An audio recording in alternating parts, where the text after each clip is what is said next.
Open cast coal mine, विशेष रूप से coal mine में होने वाली बेंचेस, कोल स्टॉक्स, डंप्स में आग लगने की, फायर की घटनाओं का में सही तरीका या साधन या खतरे का अनुमान, सुपरविजन,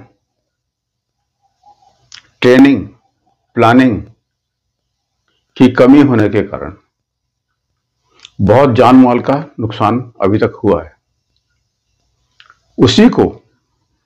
उन्हीं घटनाओं को आधार बनाकर कोल माइंस रेगुलेशन 110 का 3 का ए और रेगुलेशन 138 और डीजीएमएस सर्कुलर एसएनटी 20 जुलाई 2001 के प्रावधानों को शामिल करते हुए ऊपर बताई गई प्रकार की आग या फायर को कैसे डील करना या बुझाने के लिए सेफ ऑपरेटिंग प्रोसीजर्स को फ्रेम करने के लिए खान के मैनेजर को डीजीएमएस ने आदेशित किया है और एसओपी बनाने के लिए कौन कौन सी सावधानियां, कौन कौन से तरीके, संसाधन, equipments, organisation, PPE, supervision, weather और स्ट्रेटेजी, प्लानिंग को शामिल किया जाए ताकि खान की संपत्ति, पर्यावरण, एनवायरनमेंट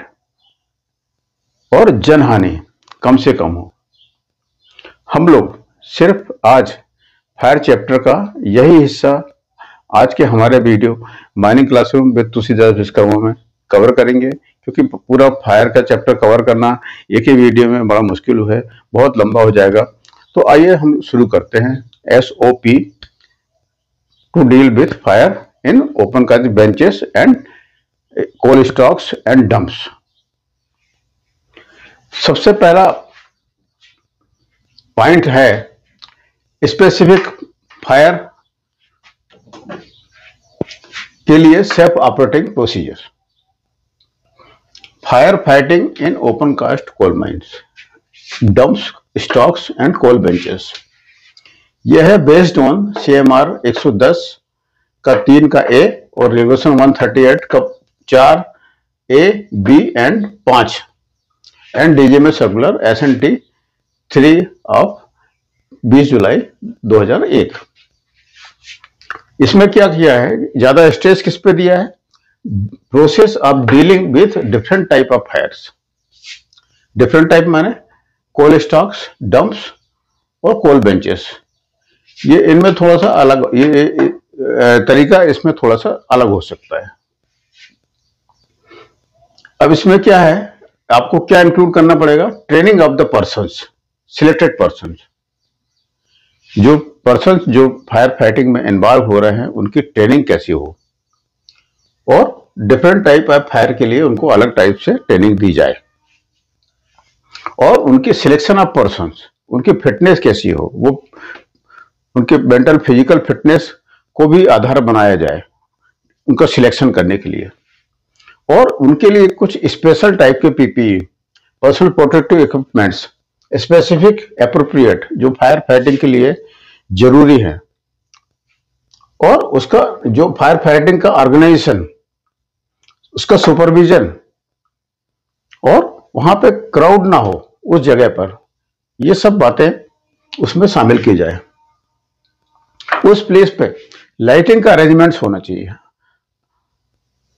जहां पर फायर फाइटिंग की जा रही है वहां पर पर्याप्त इल्यूमिनेशन होना चाहिए, और कौन कौन से इक्विपमेंट्स आप इस्तेमाल कर रहे हैं।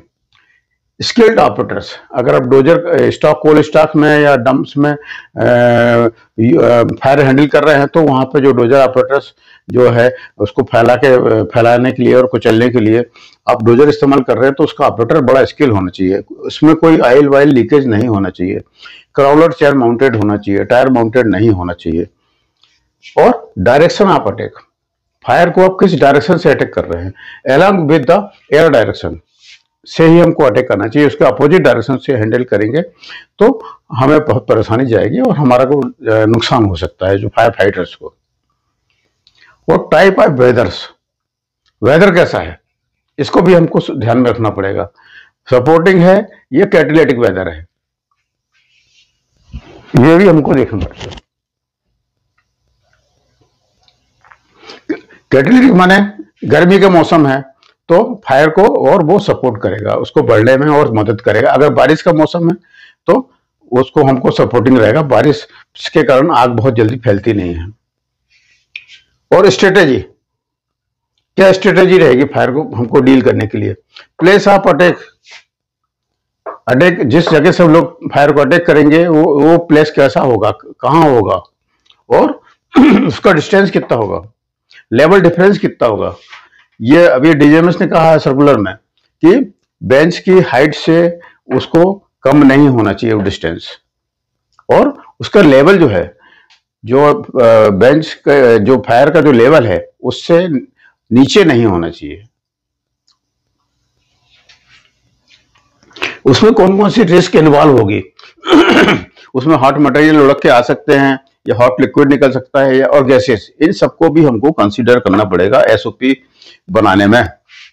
और कम्युनिकेशन सिस्टम, वहां पर फायर फाइटिंग करते समय कम्युनिकेशन सिस्टम हमारा क्लियर होना चाहिए, बना हुआ होना चाहिए, उसकी भी एक कोड ऑफ प्रैक्टिस बना, सिंबल्स बने होना चाहिए, सिग्नल्स बने होना चाहिए, वर्बल और नॉन वर्बल दोनों टाइप का कम्युनिकेशन सिस्टम हमारा वहां पर होना चाहिए।